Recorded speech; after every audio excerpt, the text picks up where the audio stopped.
managing time and time management. And I probably should have called this self-deception at its finest, and you'll see why in a moment. If we begin with things to do and less time available than we need to get those things done, it creates time pressure. And there's typically more things to do than we have time available to do them in. And that time pressure induces us to take action to get things done, so that getting things done alleviates the time pressure to some degree. And as we do that, by decreasing the number of things to do, it increases the time available, which decreases the time pressure. So we have a improving balancing loop just because we're getting stuff done.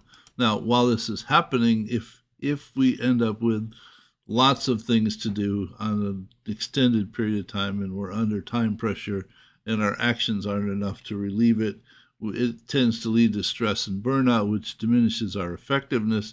And when we diminish our effectiveness, we're not decreasing the things to do, and therefore it leads to more time pressure. And we have a vicious reinforcing cycle that just gets worse and worse.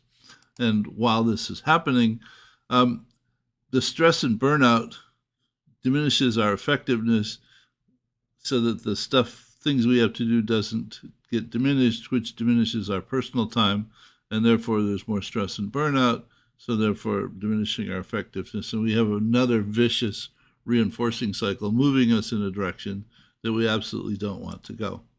And then there's this crazy loop it looks like a balancing loop, but I've come to realize that there are now 4 kinds of balancing loops. There's goal seeking, there's stabilizing, there's stagnating, and there's an oscillator. If there is an extended period of time between the elements, and because cause and effect are separated in time and space and we don't realize what's happening, the structure actually tends to oscillate. So if you walk this loop and say that increasing personal time makes more time available, which decreases time pressure, which decreases action, which increases things to do, which decreases personal time, which decreases time available, which increases time pressure.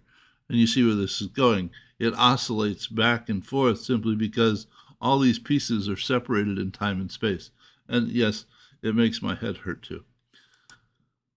And while that's happening, we have this perception that if we implement time management, which makes us, because of the time pressure and not able to get all of the stuff done, we believe that doing time management will improve our effectiveness so that we can get more stuff done, which will relieve the time pressure, and we have an effectiveness balancing structure, which we believe will take us in the direction that we want to go.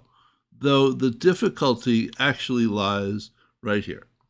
So that if there is time available, what do?